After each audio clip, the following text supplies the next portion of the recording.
Hey guys, today I'm going to show you how to bring your tool batteries back to life. Here we have two matching 2 amp hour Milwaukee batteries. One will take a charge and is working correctly, and the other, nothing. It will not take a charge when you put it on the charger. No lights will turn on, nothing. It will not charge whatsoever. So today I'm going to show you how to jump start it and bring it back to life.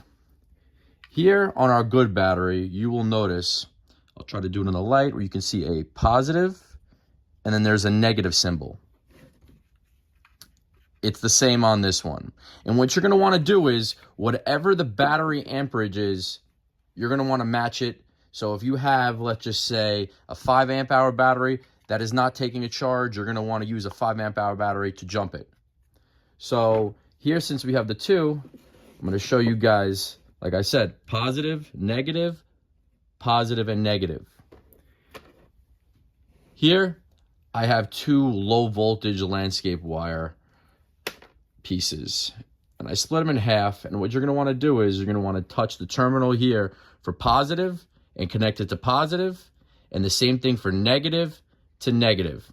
And we're going to let this sit for a couple of minutes, see what happens. And after we jump start it that way to kind of get the battery cells, jumped back to life, it should take a charge after doing so.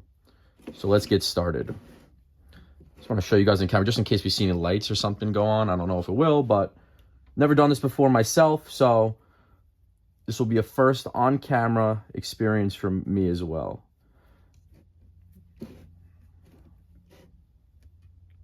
Positive. Oh.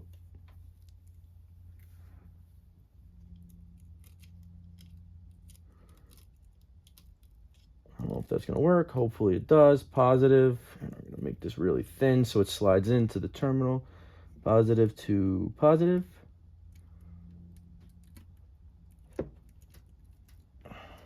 Okay.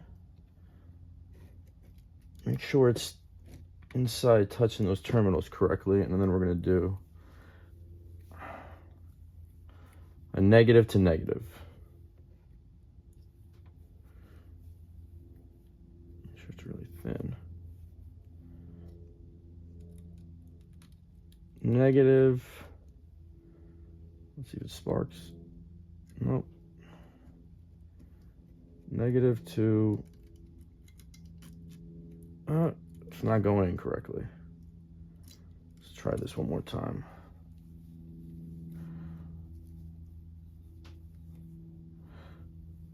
Try to get it as thin as possible so it'll go in.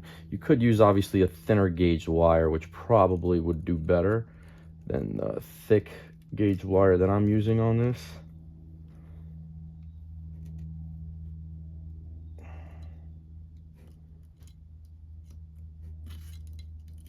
Oh, a little spark.